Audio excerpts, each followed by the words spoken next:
Hey, everybody. Welcome to the third episode of the Bicknell&Shea podcast. I'm Austin. And I'm Jeff. Thanks for coming back, listening to us again. We've been getting some pretty good feedback on the first two episodes. We appreciate that. Couple of real quick announcements. We finally have a logo, an official Bicknell&Shea podcast logo. Yeah, it took us maybe about a week to get it in, but it is looking snazzy. You can head over to our Instagram and take a peek. We went, like I said before in the podcast we just recorded, we went that retro throwback Miami Vice kind of look. We got the palm trees in there since I'm from Cali, and we got the pine trees for Austin since he's out there in Washington. So it's pretty sick. Yeah, and because of that, we are now officially on Spotify and Apple Podcasts. So if that's where you like to download and listen to your podcasts, there you go. No more just going to YouTube. Yeah, all your streaming mediums. Get it while it's hot everywhere. But yeah, that's all we want to, talk about the meta of the podcast. So you want to get into it? Yeah, let's get into it. The topic, we were kind of trying to figure out what kind of topic we wanted to talk about today. And we decided that we wanted to talk about school. We wanted to talk about not only like high school, college, tips and tricks, just a little bit about everything, I guess, for school. Yeah, I mean, school's kind of a hot button issue right now because of the uncertainty of kind of the fall with the coronavirus, if people are even going to go back to school. And a lot of people are having a tough time in the spring because graduations were canceled and people, things just weren't great. And, we didn't have the easiest time in school. So we just kind of want to talk about that, how we made it through, or in my case, didn't. Yeah. It's not easy to make it all the way through 8 years of, I guess, school, like post-school. I mean, I don't know if you count elementary, kindergarten, and all that, but I mean, the core curriculum, I would say, your 4 years of high school, and then if you go on to college, you're 2 or 4 years of college, whether you get associates or a bachelor's degree. And if you're like super crazy, then you could get a master's as well. And anyways, I just want to give a quick disclaimer here. We may end up touching on some kind of touchy subjects when we talk about depression and mental health issues. So if that's something that bothers you, feel free to click away. We're not going to judge you. I know that can be, traumatic to some people. So just wanted to let you know that in advance. Yep, that's a good call out. Anyways, you wanna start about high school, college, anything? You just drop in. I mean, I kind of wanted to touch on.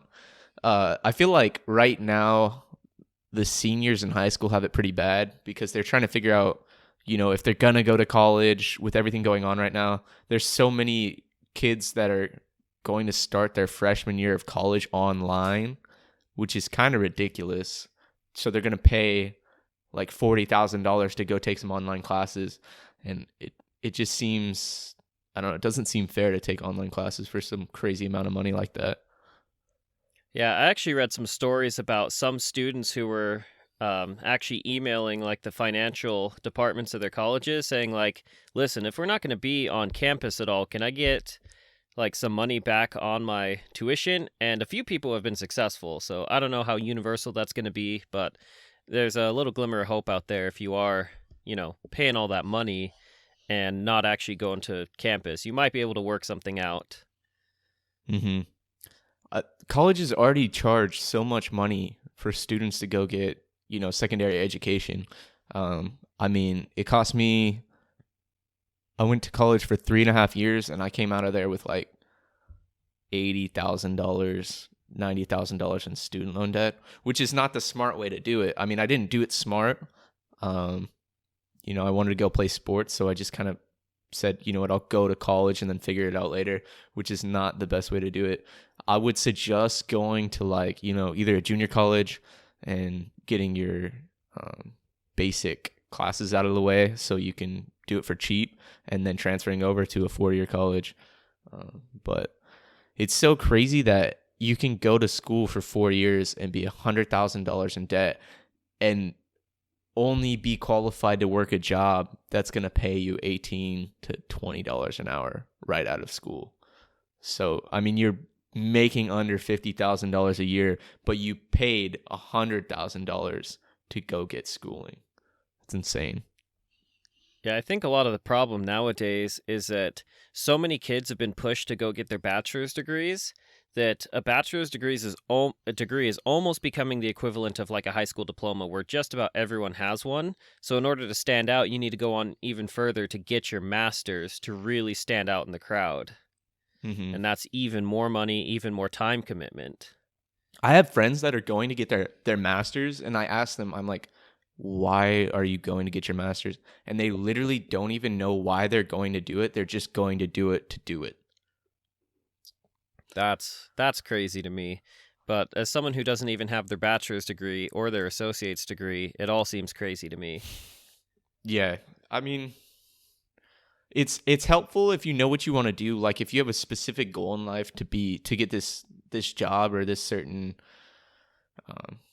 I guess, yeah. If you're trying to get a certain job, then yeah, go get your degree in what you want to do.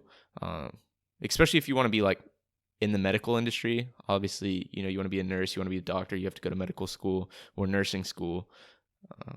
But I mean, if you're doing what I'm doing, I mean, I'm a project manager for a company. You can't really get the job that I have without either a ton of experience or a degree. So like if I didn't have a degree and I applied for this job, they would have just probably threw my application away.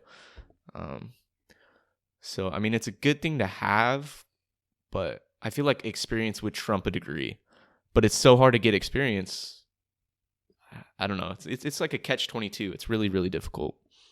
Yeah, it is. When I was, unemployed and, unemployed intentionally because of the seasonal nature of my work, you're Mm-hmm. required for unemployment to look for other jobs. And there were so many times where I would just apply for a job. It's like, hey, this is entry level. You don't need any experience. We'll train you. We'll do everything. They call you in for an interview and they're like, so, like, what's your experience level in this field? It's like, I don't have any experience. That's the whole point of me seeking out entry level work. And they're like, well, Yeah. sorry about that. You just don't have enough experience. It's like, okay, well, it can't be entry level and also require 2 to 3 years experience. Like you Yeah. have to start somewhere. And if entry level isn't where you can start, where do you go from there? Yeah, you almost need like an in to the job. Like you either need a friend that works where you work or just some way to BS your resume or your application to kind of like slide yourself into that job. Yeah. Just sad to Or you say. end up like me working physical labor for sometimes up to 13 hours a day. But And that's not that's bad because here in California, it's if you get like a city job, or you have some sort of physical labor skill, like you're, a welder or a driller, or you can operate heavy machinery, they're making like 22 to $45 an hour, and they're getting overtime and they're making all sorts of crazy wages. But I mean, they're doing hard work, so they deserve it. But it's like you don't necessarily need that education to get a job that pays. yeah. Some of the problem is though, like there's a lot of trade work now where you actually do have to get at least an associate's degree, Hmm. equivalency where you have to go through a college to get go through the training program. So even that is starting to become not hard to attain, but definitely some extra steps involved. And not all of them are like that, but like if you want to be like an HVAC technician, Mm. there are courses for that. If you want to be a welder, there are courses for that and certifications. Plumbing, even just the generic laborer term, there's an Hmm. actual course that you can go through to, help you learn those things to where when you go to apply for a job, you already have skills. Yeah. And it's not that you have to, but it definitely makes you stand out more than some kid who just graduated high school, has no clue where they want to go in their life, but college is not in the cards. Yeah. So I guess our advice to our younger listeners would be figure out what you want to do. I know that's a difficult task to figure out. Figure out what you want to do before you decide you're going to go to college. Decide if going to college is actually going to help you get there. And if it is, then go, but do it smart. And then if it's not, then don't go to college. Go go get a job, start working. Whether it's, maybe you don't know exactly where you want to work. Well, go get a bunch of shitty jobs and then figure out what you want to work. It's hard to figure out what you want to do until you do a bunch of things you don't want to do. Austin can tell you that. I can tell you that. We know quite a few people that can tell you that. Yeah, like my boss says, college genuinely isn't for every person. It's not a good fit for everyone. And my supervisor actually went to college, got his bachelor's degree, and got a job in that exact field. Worked it for a while, decided, wow, this is nothing like what I thought it is. And now works as our, supervisor in construction. So, sometimes things just don't pan out. And that's okay. It just hurts a lot more that you spent all that money to go to college to then find out what you thought you wanted to do isn't. Yeah, exactly. Like right now I'm set back, $80,000, $90,000, which I'll be paying off for quite a while, when that could be going towards rent. That could be so at $80,000 to $90,000. It's split up into multiple loans. They're federal loans. So I think I pay like $200 for one loan. I pay $500 for another loan, and then I think I pay $500 for another loan. So it's all split up different ways. So in total, if I really wanted to pay off this loan, I'd be paying like $1,200 a month, which is equivalent to one of my paychecks.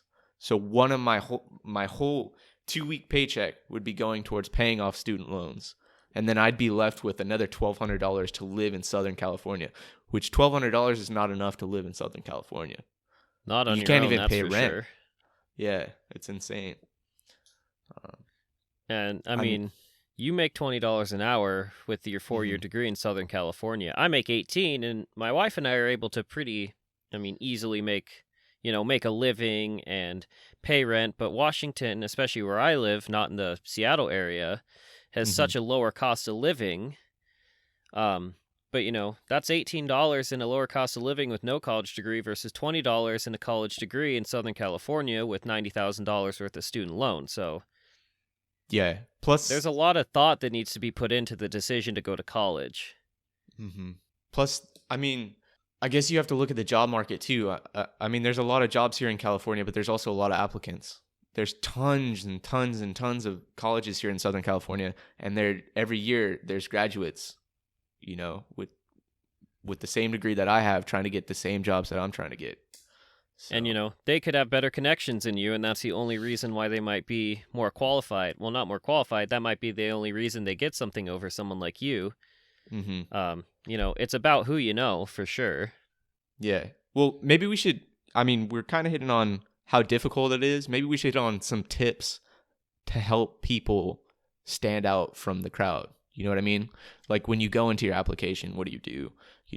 Well, I'm not sure I'm the most qualified person to talk about that. Is my qualifications are, oh, you need someone who builds fence? Well, I build fence. Yeah, but you're the kind of person that's going to show up on time every day early. You're reliable. You're not the guy that's going to show up 2 times a week, take off to be sick, this and that. You're going to show up on the days, even when you don't feel like coming into work. That's the kind of, qualities you bring to the table. Everybody has their own qualities they're going to bring to the table. You just have to be able to explain that to the people that are trying to hire you.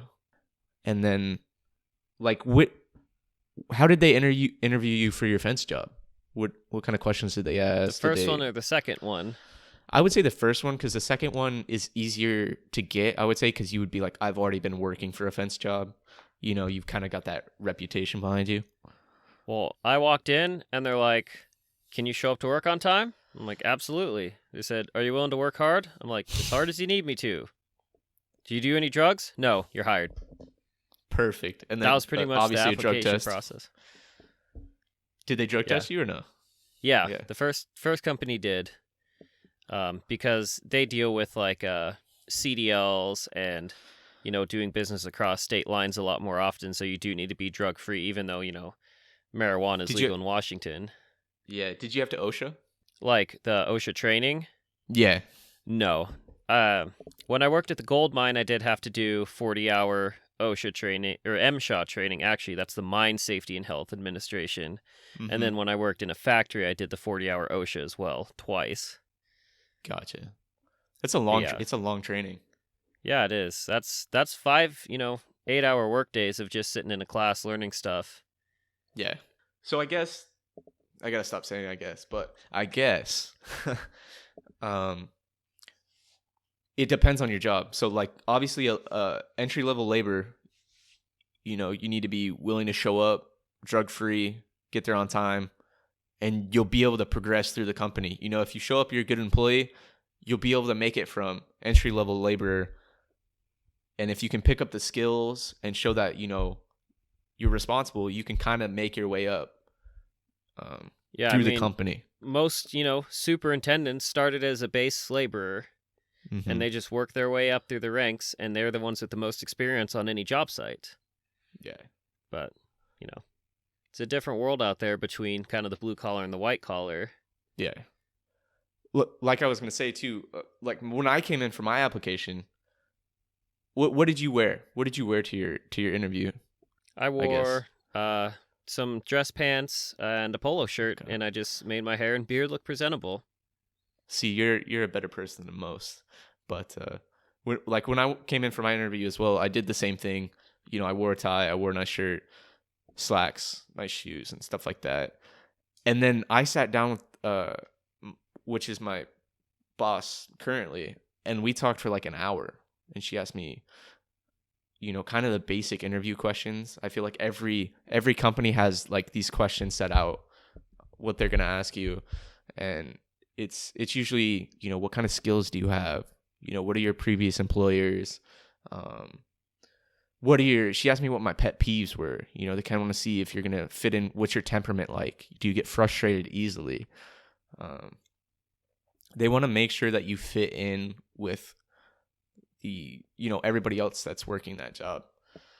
But yeah, so it was like an hour long interview, and then she gave me her business card, and they sent me home, and they said they'd let me know, and then they called me about 2 days later. You're kind of sitting there like, oh man, I didn't get the job. They called me 2 days later. They set up a second interview. I had to come in again, talk to a higher up person. I talked to him for about an hour, and then they told me they'd let me know again. And then it was like about a week, maybe almost 2 weeks. And I thought, well, I didn't get the job. And then I followed up, and they said, nope, you got the job, So it's always good to follow up, but don't be too needy. Don't go in for the interview and then literally the next day call them back. Kind of give it some time, You let know, them feel like you have other options as well. Go ahead. well, and some companies might go through 100 applicants in a Mhm. hiring process, there's only, maybe 8 hours in a day that you can interview people. That's only 8 people a day. And if you got 50 people, that's several days worth of going through rounds of interviews and sorting people out. Thankfully, That my company was only like 5 people when I interviewed, so I got called the next day. Yeah, that's perfect. And then I guess another tip would be when it comes to interviews, if they're going to sit there and ask you tons of questions, always be prepared to answer those questions, kind of run through a mock interview, but be prepared to ask whoever's interviewing you questions about themselves and about the company. Because 90% of people that get interviewed, after they're done getting interviewed, they're going to ask you, do you have any questions for us? And usually the answer is, no, I didn't, like I didn't prepare any questions or anything like that. Like where you'll sit there for a second, like, question, and you can't come up with anything. So write down, quite a few questions, bring them in with you and be like, yeah, I did have questions for you guys, because people like to talk about themselves more than they want to hear from you. So if you can get them talking about themselves and the company, do it. Get them talking about the company. Ask them, how did you start at this? What level did you start at in this company? What were your expectations? Did the company exceed those expectations? How have you progressed through the company and stuff like that? My second interview with the higher up, I talked with him, and I think he kind of sat down with me and he was like, you've already been through this interview. Like, I'm not like the typical interview guy. I don't write down a bunch of questions. Do you want to like kind of ask me some questions? And we talked for probably like an hour, just me asking him questions and him talking about his career. So I think that was really beneficial of me actually getting the job itself. We've really sidetracked from school to just workforce. What else do you want to hit on? Is there like certain things you feel like we haven't touched on yet that you want to hit? Well, I do want to talk about because even before going to college, there are, difficulties that you may encounter that you need Mm-hmm. to overcome to be successful. Um, One of those things that I really want to cover is good habit forming. And this is something that Mm. hurt me for a long time and made it to where I wasn't as successful as I wanted to be in school. Um, so I want to start off when I was in, I believe, fifth grade, young kid, elementary school level. They took me and a bunch of my other classmates and put me in what they called the gifted and talented program, where it's like, oh, these kids are obviously smarter than average, so let's try and, you know, give them work for a level that's going to challenge them more than the standard classwork and that sort of things. I mean, that all sounds well and good, but really, it kind of just became an excuse for me and some of my friends to get away from real classwork to kind of screw around. Um, Pretty much the whole time I was in the gifted and talented program, we just researched bridge building and then built bridges out of balsa wood. Um, and this is something that I've actually read other people's experiences on Reddit for Mm-hmm. people who are in the same kind of situation that I was in that gifted or talented or whatever they called it. And a lot of them were like, being in that program really made it to where I thought that I didn't have to try as hard as other kids because so many Mm-hmm. like teachers and adults are telling me, "Oh, you're smarter than other kids. Like you just learn better, you learn faster, you understand more." It kind of takes away from forming those good habits in school that translate, later in life. So Yeah. like up until that point, I was like model student, homework turned in on time, spent countless hours studying for tests, always was focused on my classwork.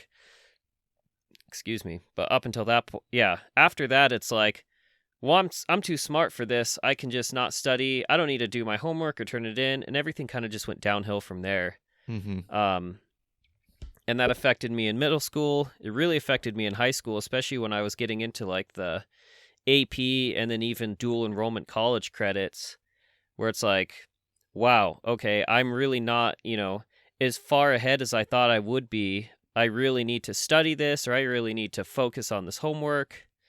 And that's just something, it's hard to form those habits in, as you're a young adult than it is when you're a little kid. So Gotcha. definitely, if you're struggling in school, work on your habit forming, your studying, your test taking, things like that, because those are things that are going to stick with you for the rest of your life. Um, Yeah. like my freshman year of college, I did really well because I was away from a lot of the distractions. I wasn't doing sports. I wasn't going and hanging out with Jeff every night. Mm-hmm. Um, so I kind of buckled down, focused on my schoolwork a lot. But then my sophomore year of college, the depression really set in. That Yeah. didn't help me out. And what kind of makes me annoyed about that is up until that point, I didn't have a very good understanding about mental health issues because that's not something that's, even within the last few years is kind of where the awareness has gone up. But before that, I had no idea. So I was like, I don't understand what's happening to me. Like, no one died, nothing bad happened. I couldn't figure out what was causing it, even though there doesn't have to be any cause at all. Mm-hmm. Um, and that caused me to fail some classes, lose my scholarship. I wasn't able to attend the school that I was going to anymore. I moved up here to Washington and I tried going to another school and I still hadn't recovered. And so I failed out again. And that's how I ended up doing physical labor. So I think a good takeaway from that is A, form good habits when you're young and keep them up. Don't let too many distractions get in your way and don't think that you're too smart for anything because things will come up that are legitimately going to challenge you and that it's might feel unexpected when you go from like that elementary and middle school level where almost everyone's on the level playing field to high school where they really separate, the more intelligent kids. Um, it was challenging for sure. Yeah. I mean, when it comes down to it, anything that you want to be good at, you're going to have to work for. I mean, obviously there's going to be the kids that are talented, like you're talking about, but there's a point, I mean, I don't want to be cliche, but there's a point where hard work beats talent because talent doesn't work hard, you know? That's a lot of times talented kids or talented athletes or talented adults.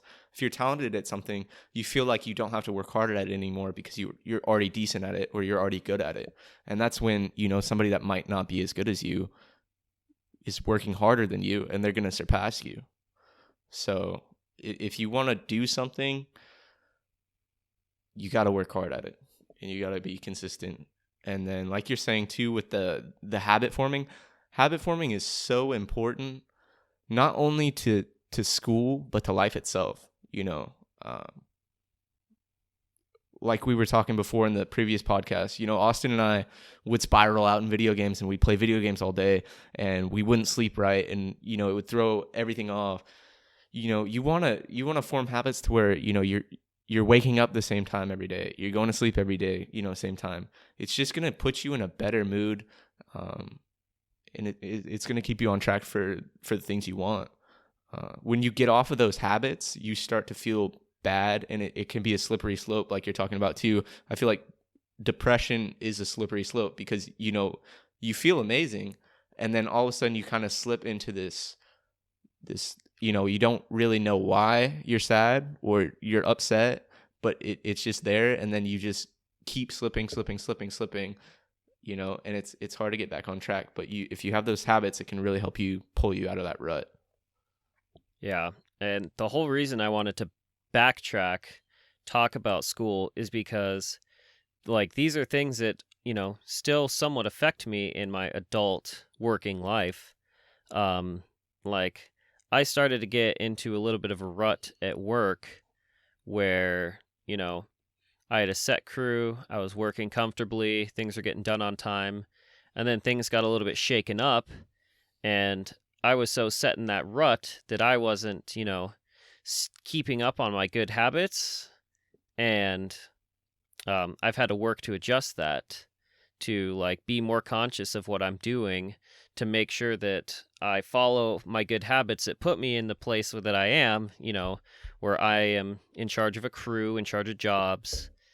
And so, yeah, it's having good habits is probably one of the easiest ways to ensure that you're successful in whatever you want to do. That and then setting goals. Mm-hmm. And it's easy to slip up too.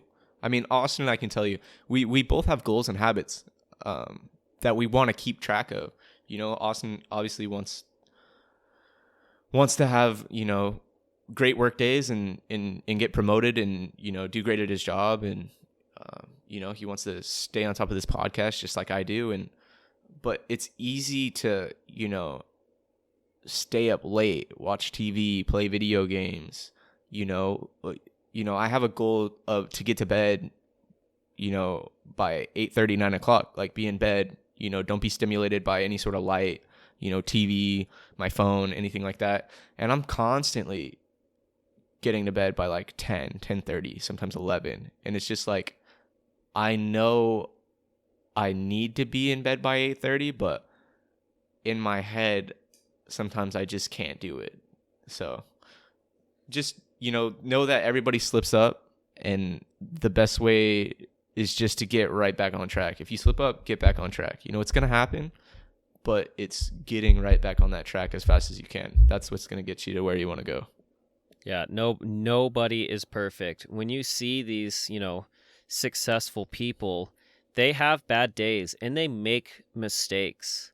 They have a system to where they can follow to get back on track and to fix their mistakes. And a lot of the time it's accountability as well. If you own your mistake, you're going to have a lot more, it's going to be a lot easier to right that wrong and to keep on going doing your best.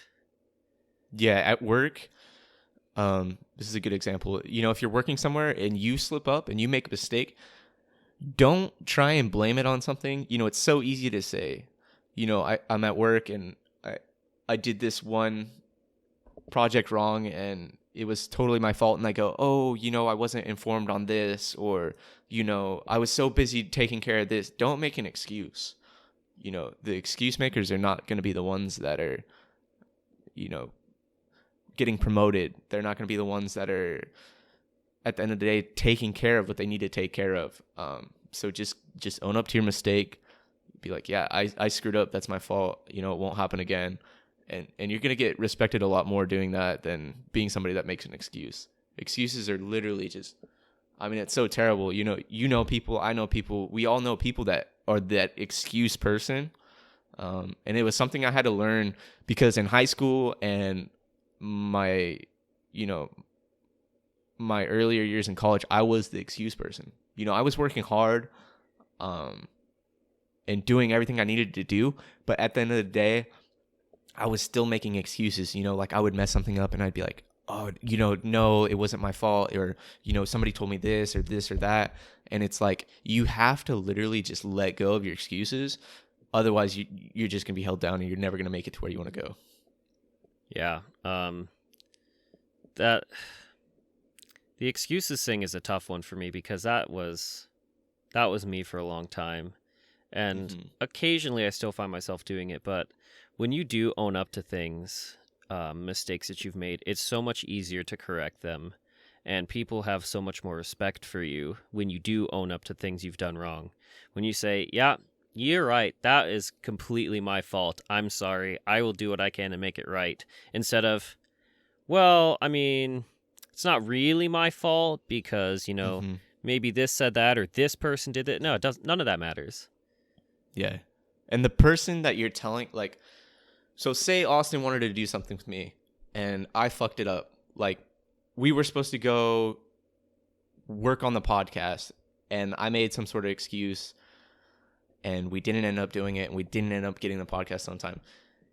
If I said, Austin, I fucked up, I should have been doing this, but instead I was off, fucking around, doing something stupid, he's going to respect me more at the end of the day, too. He's going to say, you know what? You owned up to it. You said you were fucking off. It's your fault. There's nothing to argue at that point. If your boss, if you tell your boss, start giving him excuses, there's a point to argue, like back and forth. But if you just say, hey, I fucked up, it's my fault, there's nothing to argue. It's done right there. It's my fault. I'm sorry. I fucked up. They can be mad, but there's literally nothing to argue. And the faster that you own up to your mistakes, the faster you can just get to fixing it. Definitely. We didn't really mean to make this podcast so serious, but yeah, it's definitely like to be lighthearted. But these are things that we've learned mostly the hard way, that we're trying to correct in our daily lives, and we're trying to be more successful at everything we do, whether it's our day jobs, whether it's making this podcast, or, in our daily relationships. You learn a lot in this kind of transitional period between when you turn 18 and you start to get into your mid-20s. You're still growing. You're still learning. Like, you don't just turn 18 and you know exactly how to function in the adult world.